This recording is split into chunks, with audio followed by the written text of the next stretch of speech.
अब जो कर्माबाई है, कर्माबाई नाम सबने सुना है, ठाकुर जी के लिए खिचड़ी बनाती थी बिना नहाए धोए, ये बात भी सबको पता है। लेकिन उनके व्यवहार में इतनी सरलता थी, इतनी सहजता थी कि ठाकुर जी उनके यहां खिचड़ी खाने जाते थे। एक बार ऐसा हुआ कि कर्माबाई जगन्नाथपुरी चली गई, और जब अपनी आयु में थोड़ी बड़ी हो गई कर्माबाई, तो जगन्नाथपुरी में ही रहने लगी। एक बार, अच्छा ये बात भी सबको पता था कि कर्मा के पास में महाप्रभु जगन्नाथ जी आते हैं। बहुत ध्यान से सुनिएगा सब लोग, पूरे जगन्नाथपुरी में सबको पता था कि जगन्नाथ भगवान सुबह सुबह मंदिर खुलने से पहले कर्मा के यहां जाते हैं, खिचड़ी पाक के आते हैं। और उसका प्रमाण यह होता था कि जब लोग बाग कर्माबाई के घर जाते थे, कुटिया में जाते, तो या तो कभी महाप्रभु जी की माला वहां मिलती थी, या चंदन की सुगंधी वहां आती थी, या कोई वस्त्र वहां पड़ा हुआ मिलता था। इससे प्रमाणित होता था कि ठाकुर जी आए थे। और फिर सब संत जन जाकर के कर्माबाई से पूछते थे, आज ठाकुर जी कैसे आए थे? फिर कर्माबाई सुनाती, आज ऐसे चल के आए थे, आज तो सुभद्रा जी को गोद में उठा के लाए थे, थक गई थी वो, आज तो दाऊ दादा की गोद में कन्हैया और सुभद्रा दोनों बैठ के आए थे। दाऊ दादा आकर के बोले, अरे कर्मा देख, ये दोनों मुंह पे लद गए, अब जल्दी से खिचड़ी पवा दे। ऐसी ऐसी लीलाएं सुनाती कर्माबाई, और सुन करके सब भावुक हो जाते। लेकिन एक बार एक महात्मा गए, बड़े विद्वान।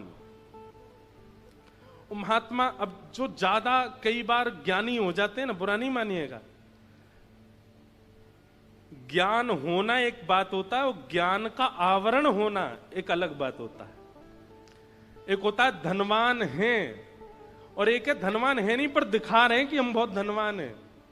यहां पे अंगूठी पहन, यहां पे पहन, यहां पे पहन, इधर लटका लिए दो चार, कई लोग ऐसा वो जबरदस्ती दिखाते हैं कि हम बहुत धनवान हैं। कई लोग ज्ञानी नहीं होते पर दिखाते हैं कि हम बहुत ज्ञानी, कई लोग भक्त होते नहीं पर दिखाते हैं कि हमें भक्ति बहुत है। तो ऐसे एक महात्मा चले गए। कर्माबाई प्रवचन, आज की लीला सुना रही थी, आज कैसे कैसे ठाकुर जी आए, सबके तो नेत्र सजल हो गए, उनके ऊपर कोई असर नहीं हुआ। सब लोग वहां से जाने लगे। आज ठाकुर जी की खिचड़ी प्रसादी लेकर के सब जैसे जाने लगे, तो वो महात्मा बोले, सब चले जाएं कर्मा, फिर मुझसे एकांत में बात करना। सब चले गए। कर्माबाई बोली, आज्ञा करो। बोले, हमने सुना है तुम नहाती नहीं हो प्रसाद बनाते से पहले, स्नान नहीं करती। नहीं, ऐसी बात नहीं है, वो बाल्यकाल से महाप्रभु जी को प्रिय लगता है ना, तो मैं वैसे ही बनाती हूं। पर मैं रात्रि में स्नान कर ली तो मेरी कोई अपवित्र अवस्था नहीं होती उस समय, मैं बहुत ध्यान से महाप्रभु जी का प्रसाद सिद्ध करती हूं। नहीं, गलत है। देखो, वो तो भगवान है, वो तो करुणा में है, बहुत ध्यान से सुनिएगा, वो तो कृपालु हैं, वो तो करुणावतार हैं, वो तो तुम्हारी हर भावना स्वीकार करेंगे। पर तुमको चाहिए कि तुम शास्त्रीय नियम का पालन करो।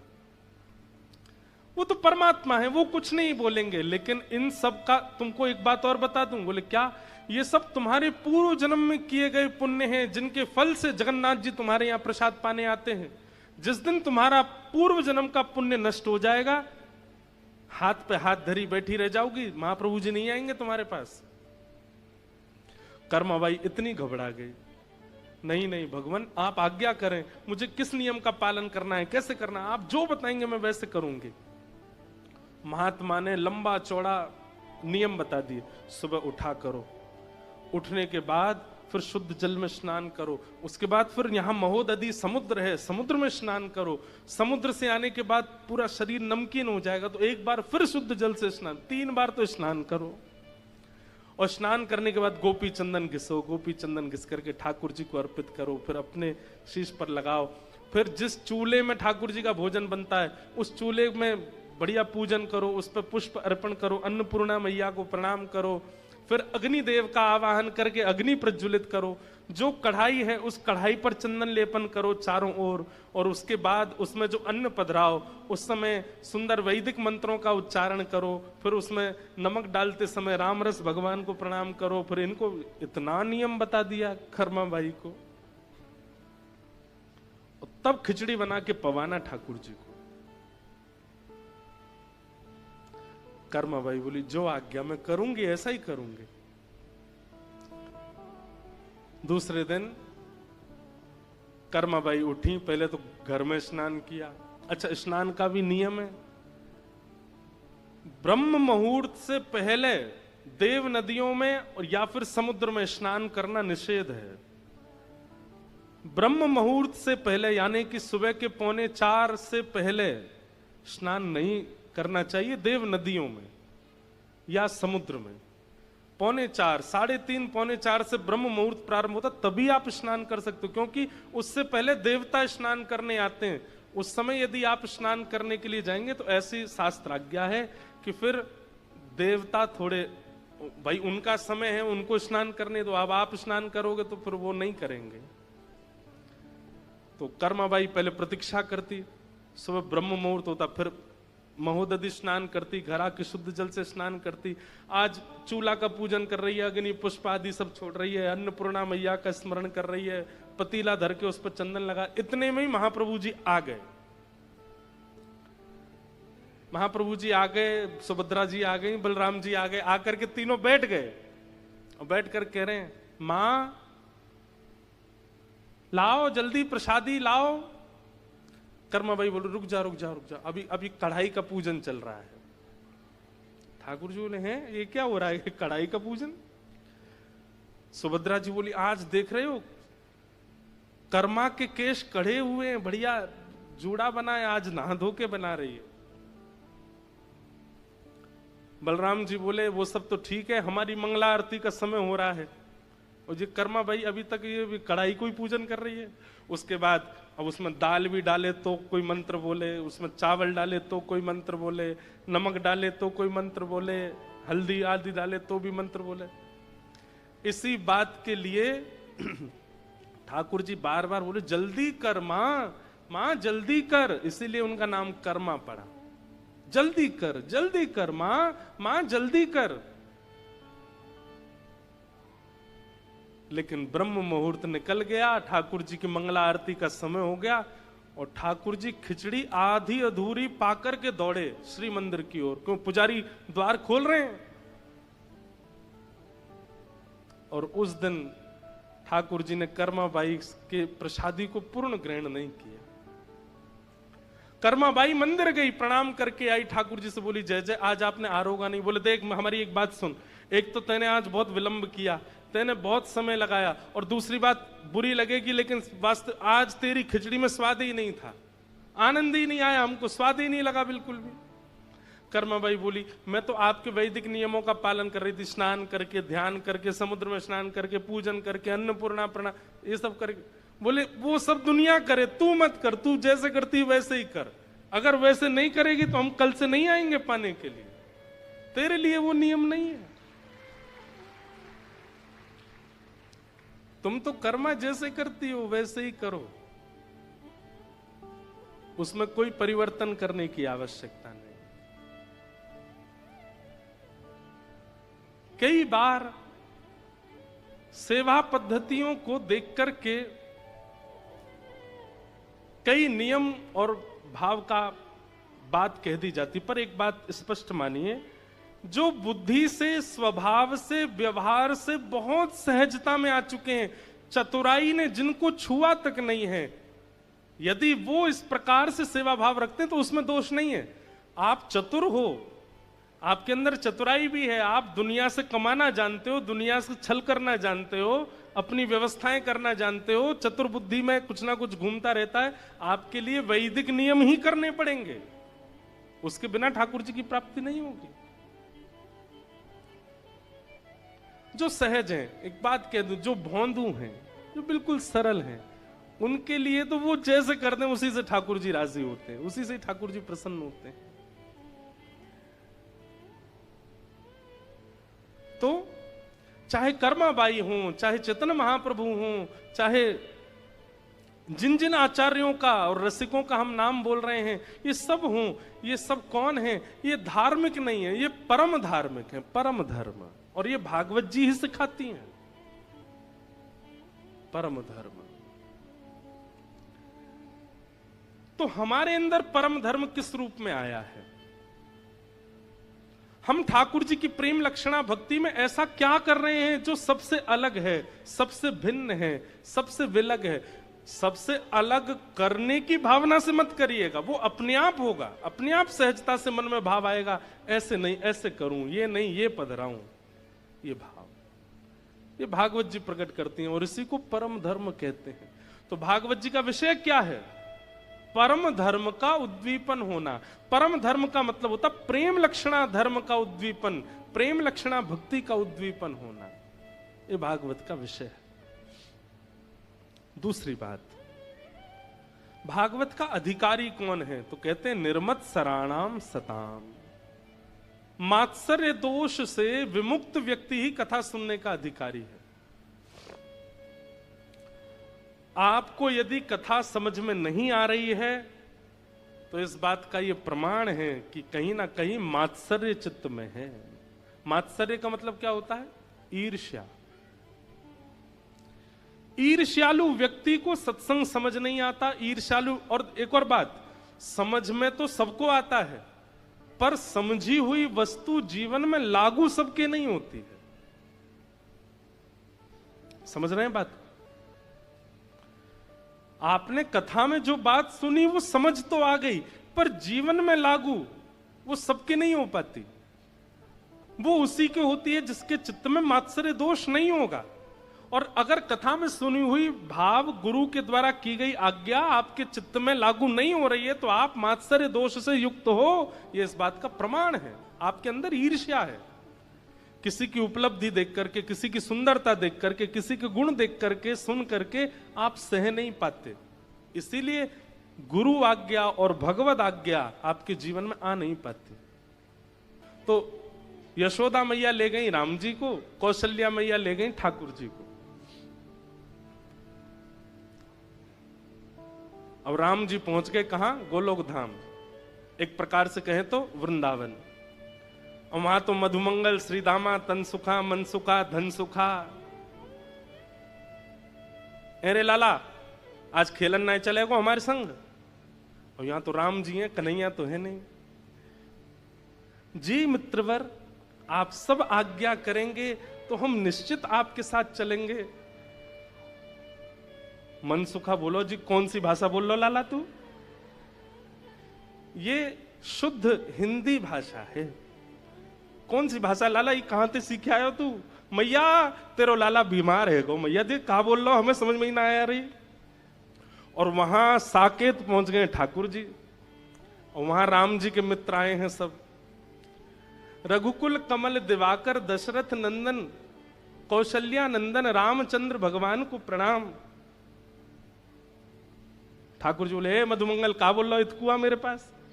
कहा इतना लंबो चौड़ो नाम कैसे बोल लो? अरे आज बड़ो सज धज के आओ, बड़े बढ़िया से लत्ता पहन के आओ। फट क्यों ना रहे तेरे लत्ता? यहां पे ला, पकड़ के सबरे लत्ता फाड़ दिए। वहां कृष्ण पहुंच गए। राम जी तो बड़े चिंतित हो गए, भैया ये कैसे लोग हैं, इन लोगों की भाषा कैसी है? ठाकुर जी को जबरदस्ती उठा के ले गए। अब वहां तो हमारे ब्रज में गाते हैं ना रसियाओं में, सात दिनन तक गिरिवर धार्यो, सात दिनन तक गिरिवर धार्यो, नाग कालिया पकड़ पछाड़ो, नाग कालिया पकड़ पछाड़ो, ऐसो वैभव वारो तो ये ब्रज में गारी खाए। हाँ, ऐसो वैभव वारो तो ये ब्रज में गारी खाए। अरे हाँ, ऐसो वैभव वारो तो ये ब्रज में गारी खाए। हाँ, ऐसो वैभव वारो तो ये चटक मटक सो ठाकुर, तीनों लोकन में नाए। ऐसो चटक मटक सो ठाकुर, तीनों लोकन में नाए। ओ देखो, अगर ये पद हमने ब्रज में गाया होता, एक भी बैठा नहीं होता। आप बैठे ही रहना, खड़े मत होना। नहीं, अब मत खड़े होना।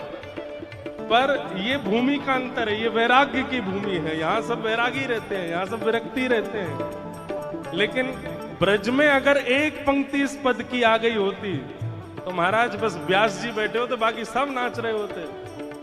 हो ऐसो, ऐसो, हो ऐसो चटक मटक सो ठाकुर, तीनों लोकन में नाए। हो ऐसो चटक मटक सो ठाकुर, तीनों लोकन में नाए। हो ऐसो चटक मटक सो ठाकुर, तीनों लोकन में नाए। हो ऐसो चटक मटक सो ठाकुर, तीनों लोकन। वैसे मुझे केवल एक पंक्ति गा के कुछ प्रमाणित करना था। अब पूरा पद तो गाना नहीं, बैठ जाओ सब। बोलो वृंदावन बिहारी लाल की जय।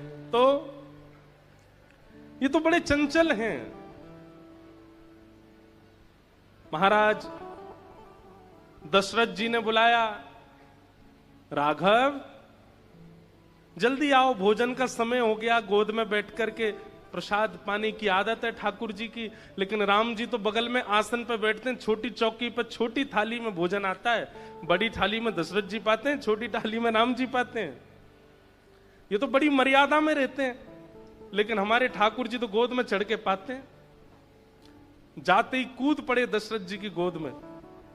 सामने थाली में बढ़िया आमरस रखा था, आमरस में हाथ मारा। दशरथ जी, अरे कौशल्या, ये देखो राम कितना आज बड़े लाड़ प्यार में आ गया है राम।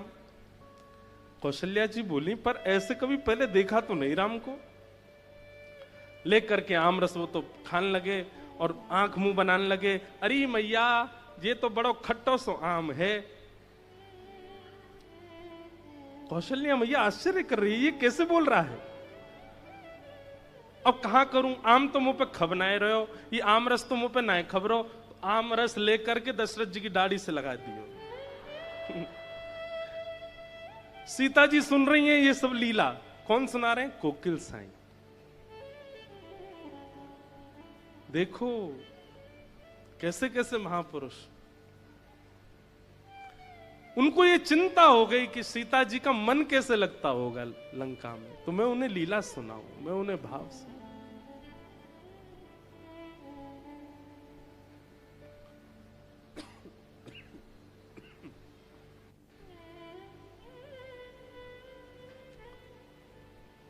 और वहां राम जी की हालत, सब्र पकड़ के ले गए उनको जमुना जी पे। अरे लाला चल, आज हमारी घुड़सवारी करवे को मन है रो, तू घोड़ा बन जा। राम जी हाथ जोड़, जी प्रिय मित्र, मैं महाराज दशरथ से कहकर के घोड़ा मंगवाता हूं। मधुमंगल सीताराम बोले, लाला तेरी एक तो वाणी कचू है गयो है, हमें तो ने को उरास ना यारो। अरे कहा करो, कहां तो घोड़ा मंगवा, तू ही बन जा घोड़ा। राम जी को घोड़ा बना दिया। मधुमंगल सीताराम सब बैठ गए ऊपर, ठाकुर जी की दो चोटी बना दी। बोले ये हमारी लगाम है, चल घोड़ा टुक टुक चल। राम जी रोने लगे, हे मां कौशल्या आप कहां हो, ये मैं कहां आ गया हूं। ऐसी स्थिति बन गई। अंत तो गत्वा यशोदा मैया ने सोची, मेरो लाला ऐसो सीधो साधो कैसे है गयो। और वहां कौशल्या मैया सोच रही हमारा लाला इतना इतना उद्यमी कैसे हो गया। और जैसे ही दोनों के नेत्रों में गंभीरता से देखा, वहां कौशल्या मैया को, अरे ये तो यशोदा जी का लाला है। और यशोदा मैया को पता चली, अरे ये तो कौशल्या जी को लाला, गलती से आ गए घर पे। बताओ, गलती से किसी का फोन अदला बदली हो सकता है, पर्स अदला बदली हो सकता है, बच्चे अदला बदली हो सकते हैं, पर भैया ये दोनों एक से हैं, इनमें कोई अंतर नहीं। हो गए अदला बदली। दोनों मैया लालाओं को लेकर के गई, बीच मार्ग में दोनों मिल गई। कौशल्या मैया बोली, अरे बहन देखो तुम्हारो लाला मेरे संग चलो गयो। बोले हाँ आपको भी मेरे संग, लो पकड़ो अपने बंदर को, इतनो ऊधम मचावे, पूरी साकेत में ऊधम करके आयो है। यशोदा मैया भी बोली, तुम भी पकड़ो अपने माटी के मथोना है, कछु करे ही ना है, हंसे ना बोले ना, बैठो रे चुपचाप। अब ये लीला सुनकर के सीता जी का कम से कम मास भर का 1 महीने का विरह दूर हो गया। सीता जी इतनी प्रसन्न है। अब ये लीला त्रेता की नहीं है, इस कलिकाल में एक महापुरुष हुए जो नित्य अपनी मानसी में जाते हैं और सीता जी का विरह दूर करके, उनसे सुना नहीं गया, सहा नहीं गया कि सीता जी को विरह कैसे हो सकता है। तो ऐसे कोकिल साईं, उनका चरित्र स्वयं स्वामी शेखरानंद जी महाराज ने लिखा। कहते हैं 17 वर्ष तक एक दिन भी बिना नागा किए नेत्रों से आंसू गिरते रहते थे सीता जी के वियोग में, सिया जी के वियोग। उनको उनका वियोग दूर करके आते, कहते उनका वियोग अपने ऊपर लेके आ जाते और विरह में रहते। और वृंदावन में वास करते थे और आपका नियम था अपने ठाकुर जी का दर्शन किसी को नहीं करवाते थे, अपने सेवा के ठाकुर जी के दर्शन नहीं कराते थे। आप जैसे अगर चले गए उनके यहां, आपने कहा हम हरिद्वार से आए, आइए आओ बैठो बैठो, अरे लाओ इनके लिए थाली लगाओ, रोटी पवाओ, दाल चावल पवाओ, कढ़ी पवाओ, ये पवाओ, गुलाब जामुन पवाओ, और कोई जरूरत आपको नहीं, नहीं आपके ठाकुर जी का दर्शन। अच्छा रुको रुको रुको, दक्षिणा दो, वस्त्र दो, आभूषण दो, जो चाहिए सब ले लो, और अंत में कहते ठाकुर जी का दर्शन नहीं कराएंगे। बोले आपने इतना सब कुछ क्यों दिया? बोले इसलिए दिया कि कुछ ठाकुर जी से मांगना नहीं, जो चाहिए मुझसे ले जाओ, हमारे ठाकुर जी से कुछ मत मांगना, उनको संकोच में मत डालना।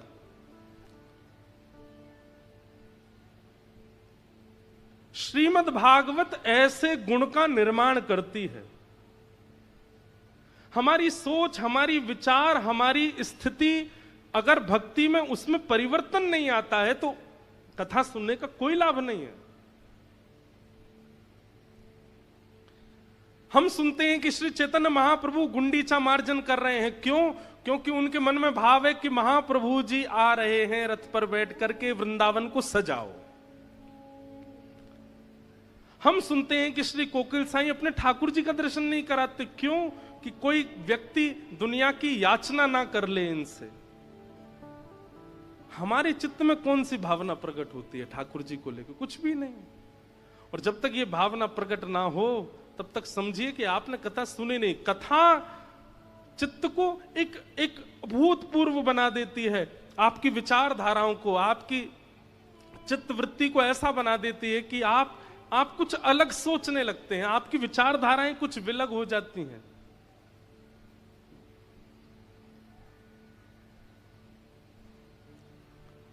ये भागवत का विषय है।